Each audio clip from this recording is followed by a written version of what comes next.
नमस्कार स्टूडेंट्स। हिंदी में हमने कल 14 चैप्टर का एक वीडियो देखा, उसमें एक पार्ट हमने पढ़ लिया। आज वापस से 14 चैप्टर का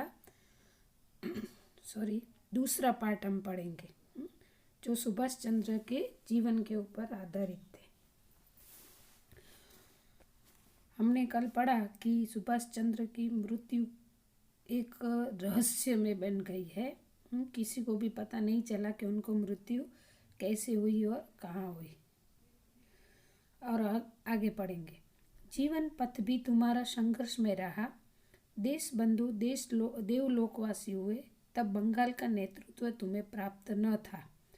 देश प्रिय सेना गुप्ता से संघर्ष हुआ, ऐसा संघर्ष जिसमें तुम्हें पछाड़ मिले। लेखक कहना चाहते हैं कि जीवन का जो उस जीवन में भी तुमने मतलब सुभाष चंद्र जी ने संघर्ष ही किया था। उनको बंगाल का नेतृत्व भी प्राप्त नहीं हुआ था। फिर देश प्रिय सेना गुप्ता से संघर्ष हो गया और फिर सेवा संघर्ष जिसमें मतलब सुभाष चंद्र जी को पछाड़ दिया गया। कांग्रेस के अखिल भारतीय पथ में तुम्हारे सपने जवाहरलाल थे।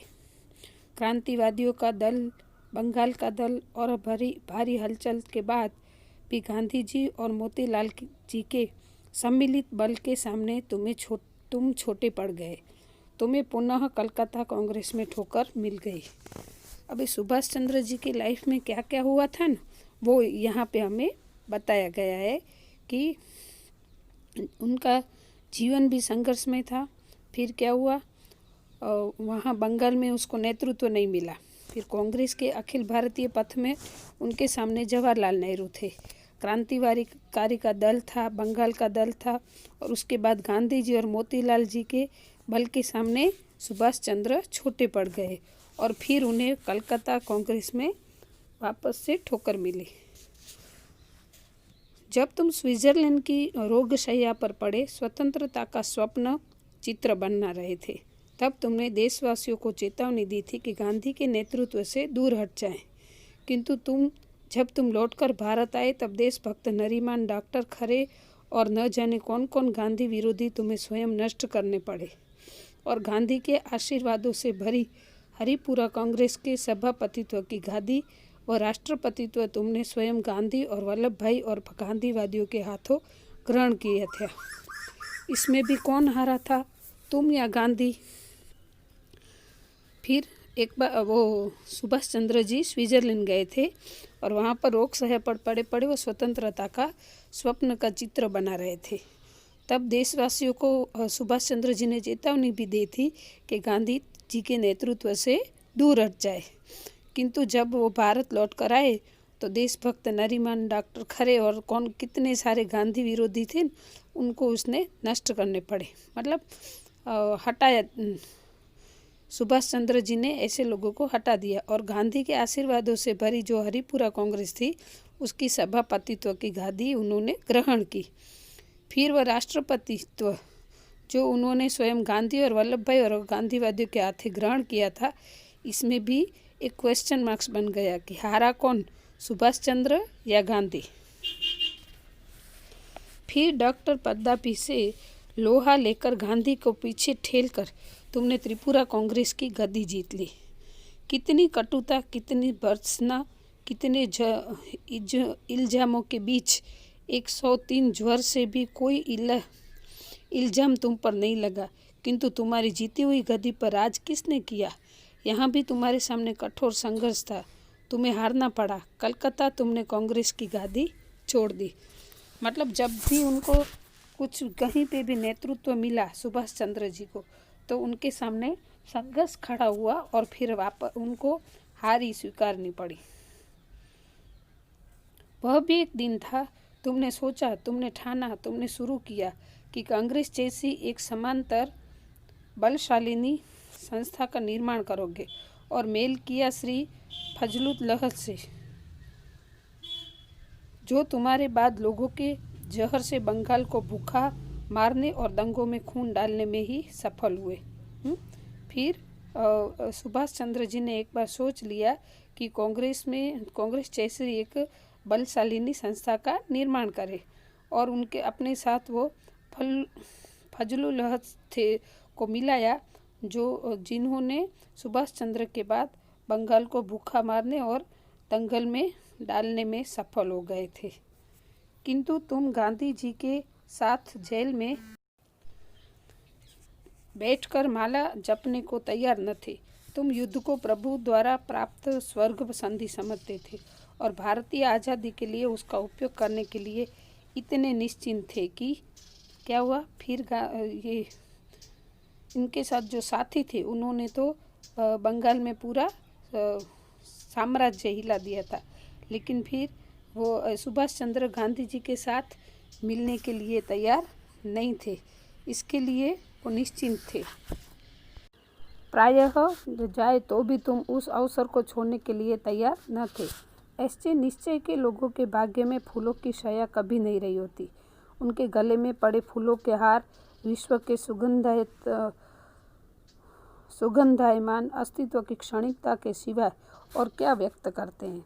तुमने अपनी दृढ़ता को कभी भी अवसरवादिता की गंदी चादर से नहीं ढांका। बड़े तुम्हारी पूजा के पात्र थे, तुम्हारा पथ भंग करने को हकदार नहीं। तरुण तुम्हारी सेना के सिपाही थे, माता पर कुर्बान करने की हवन सामग्री। तुम्हारे प्यार, दुलार, रोमांस और चुंबन में से कुर्बानी, ये यज्ञ धूप की सुगंध आती थी और सिर उतारने के रक्त बिंदु उसमें चू उठते थे।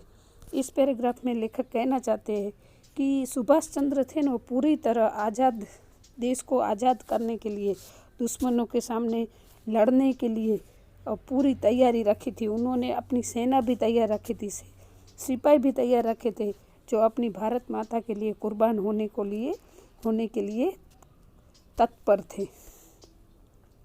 पुलिस का कितना पहरा था। कलकत्ते में उस समय स्कॉटलैंड यार्ड के शिक्षण प्राप्त कितने पुलिस खिलाड़ी तुम्हारे दाएं बाएं तुम पर निगरानी करते हुए। फिर तुम बीमार, तुम्हें दाढ़ी उग गई और एकाएक तुम गायब। उनके ऊपर पुलिस का भी पहरा था। फिर स्कॉटलैंड यार्ड के शिक्षा प्राप्त करने कितने पुलिस खिलाड़ी थे जो उनके आसपास खड़े रहकर उन पर निगरानी रखते थे। फिर अचानक से सुभाष चंद्र बीमार हो गए, उसे दाढ़ी उग गई और एकाएक गायब हो गए।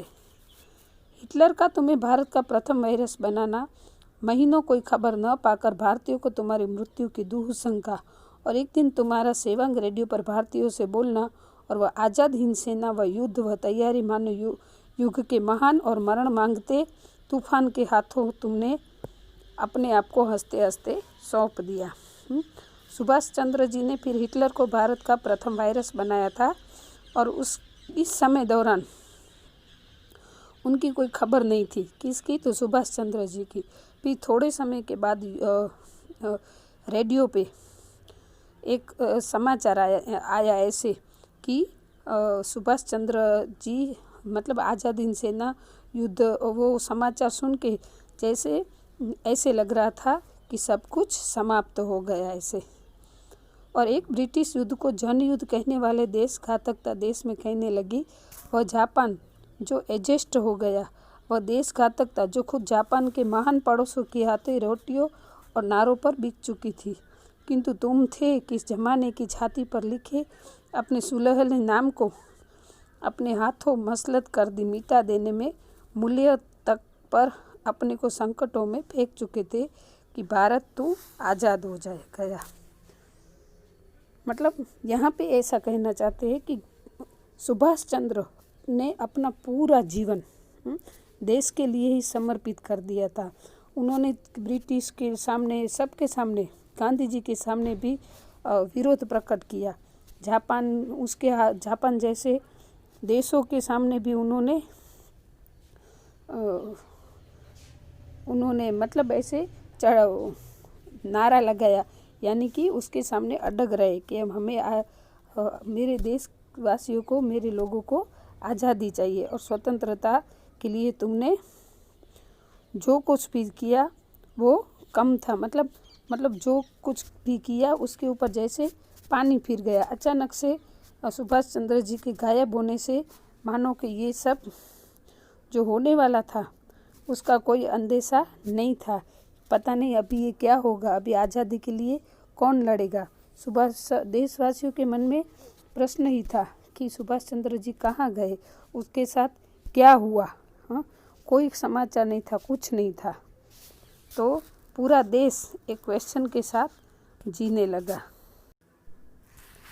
और आज जो तो सब तुम्हारा गुण गाते, तुम्हारे सिपाही भारतीय सेना में ले लिए गए हैं। तुम्हारा जय हिंद का नारा भारतवर्ष और भारतीय सरकार का नारा हो गया है। और स्वर्गीय सरदार से श्री गले मिले थे और उन्हें भारतीय मंत्रिमंडल में जगह भी मिली थी। किंतु तुम भारतीय तरुणाई अपने में जब जब बल खोलोगी तो तुम्हें पुकार उठेगी। और आज की जो परिस्थिति है उसके बारे में लेखक कहते हैं कि आज सब सुभाष चंद्र जी का गुण गाते हैं। उनके सिपाही को अभी सेना में लिए गए भारतीय सेना, और उनका जो जय हिंद का नारा था वो एक नारा भारतवर्ष में, पूरे भारतवर्ष का नारा बन गया है।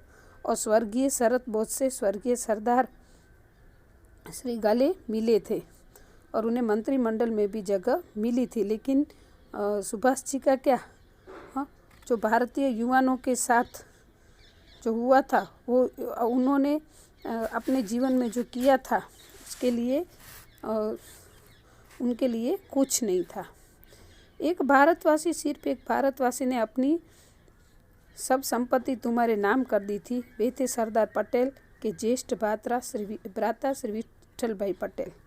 एक भारतीय थे जो सिर्फ वही सुभाष चंद्र बोस को समझते थे और उन्होंने अपनी पूरी जायदाद, पूरी संपत्ति सुभाष चंद्र जी के नाम कर दी थी। और वो थे सरदार वल्लभ भाई पटेल के बड़े भाई विठल भाई पटेल। इतनी शक्ति कौन अपने में संचय करेगा। यदि भारत को आज़ाद रहना है तो सुभाष की ताकत अपने में रखने वाले सिपह सालार सेनानी ही उसे आज़ाद रख सकता है। मतलब आज भी अगर भारत को स्वतंत्र रखना है, आज भी चिंता मुक्त रखना है, तो जो सुभाष के सिपाही थे वैसे सिपाहियों की ज़रूरत है। यदि आज सुभाष किसी और से आग जाए तो यह अपनी स्त्री और पुत्री के साथ महान गर्व की वस्तु होगा, किंतु वह पूजा जा पाएगा। प्रलय का चार्ज तो उसे किसी नौजवान ही को सौंपना होगा। मतलब आज भी देशवासी ऐसे मानते हैं कि अगर सुभाष चंद्र आ जाए तो अच्छा रहेगा। मतलब लेकिन अभी उसके साथ जो यंग होगा उनके अंडर में जो उसको सौंपा जाएगा, लेकिन नौजवान को सौंपा जाएगा, लेकिन सरदार भगवान की तरह पूजे जाएंगे। ऐसे उसकी अनंत असफलताएं और बोध भरी अगणित असफलताएं भारत को संपूर्ण सफल बनाकर गौरवमयी हो गई है। क्रियाशील, स्वप्नदर्शी भक्तों और साधक जब अपने संकल्पों कर समर्पित हो संघर्ष पर उतरता है, तब व्यक्तित्व की असफलताएं समाज और समूह की सफलता बनकर देशों के रक्त में लौटती है। मतलब कि सुभाष चंद्र जी ने कितने भी प्रयत्न किए थे, लेकिन उनको बार बार असफलताएं मिलती थी, फिर भी उन्होंने कभी पीछे हट नहीं की। उन्होंने अपना जो लक्ष्य रखा था उस लक्ष्य तक पहुंचने के लिए उन्होंने खूब प्रयत्न किए। उसके लिए देश के नौजवानों को भी तैयार रखा था। उन्होंने उस हिसाब से एक सेना भी तैयार की थी जो भारत के लिए अपने प्राण अपना सब कुछ न्यौछावर करने के लिए तैयार हो जाए। तो ये थे हमारे सुभाष चंद्र बोस, जिन्होंने कभी भी हार नहीं मानी। परिणाम चाहे कुछ भी हो, लेकिन प्रयत्न करते रहना चाहिए, आगे बढ़ते रहना चाहिए। कभी ना कभी उसके लिए हमें जीत तो मिलने ही वाली थी। तो स्टूडेंट्स, ये चैप्टर अभी हम यहाँ पे पूरा होता है। इस चैप्टर को पहले भी मैंने बोला है, अभी भी बोलती हूँ कि 2-3 बार रीड करोगे। बहुत ही अच्छा चैप्टर है, अच्छा लगेगा। तो चलो आज यहाँ वीडियो पूरा होता है। अस्तु।